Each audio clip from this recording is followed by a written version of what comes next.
देखा जाए, ये एक नत समतल है। ये नत समतल जो है वो लकड़ी का भी हो सकता है ना।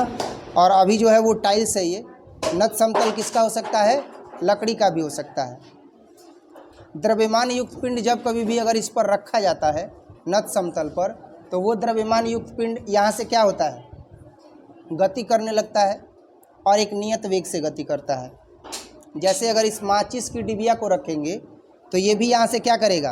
गति करेगा। जैसे ही एक एंगुलर मोमेंट पे आएगा, ये क्षण पर आएगा कि इसका कोण का मान बढ़ जाए, तो ये गति करेगा और गति करते हुए एक निश्चित वेग से ऊपर से कहाँ जाएगा? नीचे की ओर। केवल ये माचिस ही नहीं जाएगा, ये पेन है, ये भी द्रव्यमान युक्त पिंड है। इसको नत समतल पर रखेंगे तो ये यहाँ से एक नियत वेग करते हुए और नीचे की ओर क्या हो जाएगा? गतिशील हो जाएगा। क्लियर है? नियत वेग शब्दों को समझिएगा। अगर इसको देखा जाए, ये इंक का डिब्बा है, इसमें भी द्रव्यमान है ना, द्रव्यमान युक्त पिंड है और इसका द्रव्यमान उन दोनों की अपेक्षा क्या है? ज़्यादा है। अब इस स्थिति में अगर इसको भी गति कराया जाए नत समतल पर, तो ये भी नत समतल पर गति करते हुए फिर से कह रहे हैं एक नियत वेग से नीचे की ओर जाएगा। जा रहा है कि नहीं जा रहा है? अब यहाँ पर देखते हैं, ये सेंट है ना, सेंट का डिब्बा है। इसको अगर रखते हैं, इसमें भी द्रव्यमान है कि नहीं है? मेटल है, आवाज़ आ रहा होगा।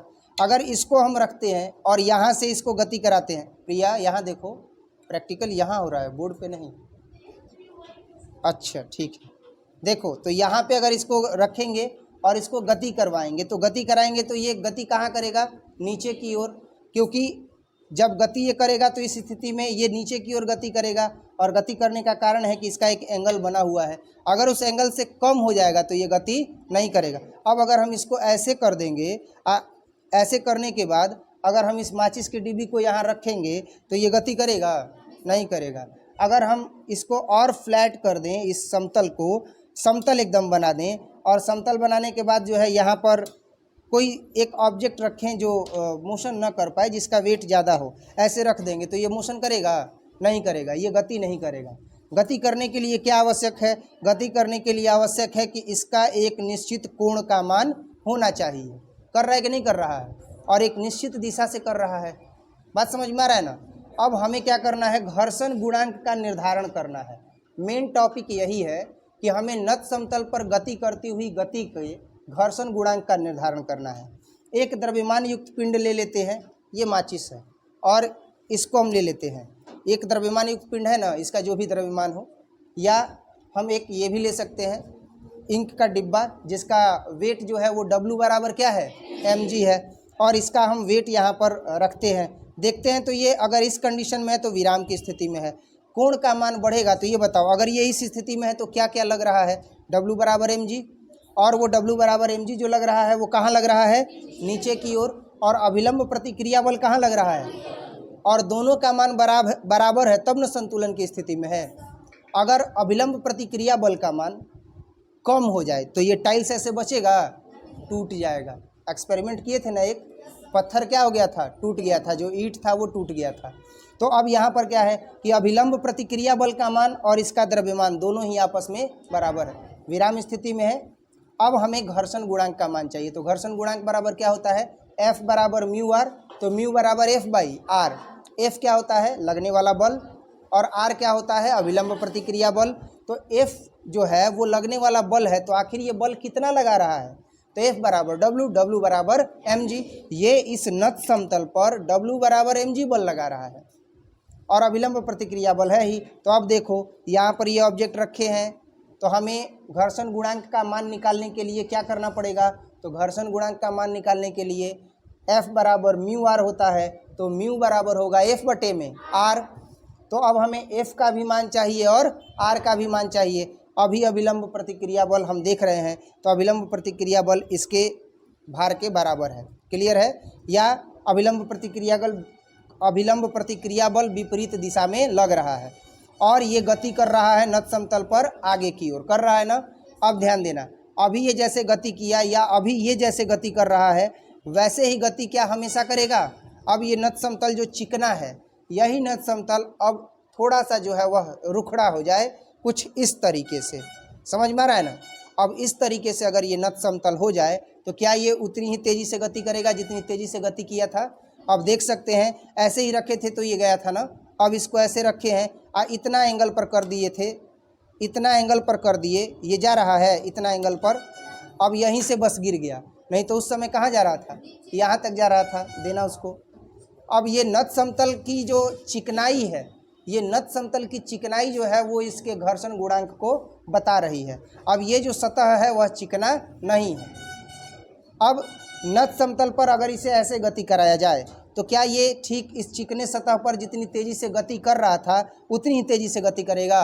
देखने में तो लग रहा है लेकिन ऐसा है नहीं, क्योंकि ये जो रुखड़ा सतह है, रफ सरफेस, यह क्या कर रहा है, इसके मोशन के अगेंस्ट में एक फोर्स लगा रहा है, इसके गति के विपरीत दिशा में एक बल लगा रहा है और वो बल इसकी गति को अवरुद्ध कर रहा है। तो इस स्थिति में इसका घर्षण गुणांक क्या हो जाएगा, अलग हो जाएगा, क्योंकि लगने वाला बल तो सतह के द्वारा ही है ना।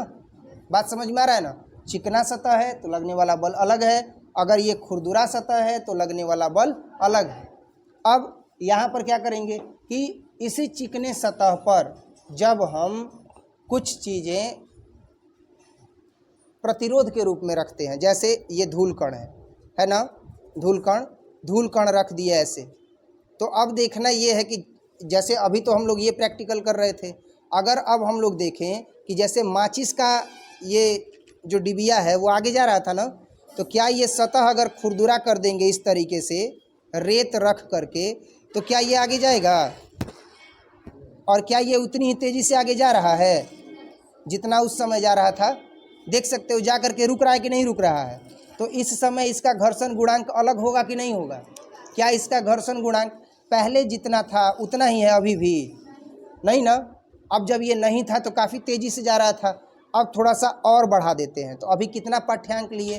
F/r का एक पाठ्यांक लिए, तो म्यू घर्षण गुणांक निकल गया। थोड़ा सा और बढ़ा देते हैं, बात समझ में आ रहा है ना? और बढ़ाने के बाद क्या कर रहे हैं, उसको रहने दो, वो कोई दिक्कत नहीं है। अब इसको अगर हम ऐसे रखेंगे और थोड़ा सा जो है वो सतह क्या कर दिए, रुखड़ा कर दिए, अब इसको रख रहे हैं तो क्या ये जा रहा है? अब देख रहे हो कि उस समय यहाँ तक जा रहा था, अब तो यहाँ तक आ गया ना, तो घर्षण गुणांक बढ़ा कि घटा? अगर जब घर्षण गुणांक कम था तो ये कहाँ तक आया था, अब ये यहीं तक आ रहा है। देखो एंगल भी बढ़ा रहे हैं थोड़ा सा, अब रख रहे हैं, देखते हैं कहाँ तक जाता है। बहुत धीरे धीरे गति कर रहा है कि नहीं कर रहा है? अंतर है कि नहीं है? नेक्स्ट, दिखाई दिया? अब ये तीसरा पाठ्यांक हो जाएगा, कितना? तीसरा। अब यहाँ पर लगने वाला बल सतह के द्वारा F, अभिलंब प्रतिक्रिया बल R का अनुपात निकालेंगे तो म्यू निकलेगा कि नहीं निकलेगा? इस तरीके से अभी जितना बार ये गया पाठ्यांक लेंगे और इसके वैल्यू को क्या करते जाएंगे, बढ़ाते जाएंगे।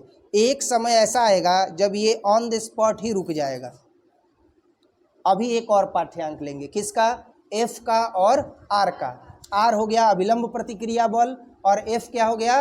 लगने वाला बल, सतह के द्वारा लगने वाला बल। सतह के द्वारा बल लग रहा है तभी अब ये यहाँ पर रुका है, नहीं तो पहले जा रहा था आसानी से। अब और बढ़ाते हैं, और बढ़ा करके और इसका पाठ्यांक लेंगे। अब देखो यहाँ रख दिए, तो यहाँ रखेंगे तो बताओ रुक गया कि नहीं रुक गया? अब इसका मान बढ़ाते जा रहे हैं, कोण बढ़ाते जा रहे हैं, बताओ अब जा रहा है ना? तो कोण बढ़ाने का जो मान है वो ज़्यादा ना हो गया, तो लगने वाला बल क्या हो गया? ज़्यादा हो गया। इस स्थिति में हम देखते क्या है कि F/r का मान भिन्न भिन्न मिलता है, और एक निश्चित समय जब आता है तो उस समय तो इतना मान अधिक हो जाता है घर्षण गुणांक का कि वस्तु अपनी जगह से हिलती ही नहीं है। हिल रही है, अब कोण बढ़ा दिए, हिल रही है? नहीं हिल रही, अभी हिल रही है थोड़ा थोड़ा। अब यहीं पर ये रुकी हुई है, कोण बढ़ा दिए हैं। एक स्थिति ऐसी आती है जब रस्सी बांध करके पिंड को क्या करना पड़ता है, खींचना पड़ता है।